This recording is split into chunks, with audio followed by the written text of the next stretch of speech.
હાલો new stock ફૂલ તાકાતવાળી હો, shining વાળા premium colour. Cameraman focus કરો. પેચ વર્ક હો ભાઈ, કાંઈ ઘટે જ ને. ફૂલ તાકાતવાળી વસ્તુ. કલરની વાત કરું તો 10 કલર, 10 કલર તાકાતવાળા. કપડા મેચિંગ કરવા હોય ને એના માટેના બેસ્ટ કોમ્બિનેશન હો બ્રધર. એટલે વહેલા એ પહેલા પછી નો કહેતા. સાઇઝની વાત કરતો brother, M L XL double XL હજી કમિંગ સૂન છે. ટી શર્ટ ગમે ને સ્ક્રીનશોટ પાડી લેજો બ્રધર, પછી નો કહેતા.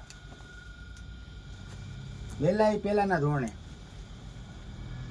ફિટિંગ એ પ્રીમિયમ. ફૂલ 10 કલરનો ચાર્ટ આવ્યો ને, 10 કલર ચકાચક હો ભાઈ. આ ગ્રે અને લાસ્ટ એન્ડ ફર્સ્ટ હો બ્લેક. વિડીયો ગમ્યો ને બધા તો લાઈક, ફોલો અને શેર. એડ્રેસની વાત કરું તો ગુંદાવાડી કેનાલ સ્પા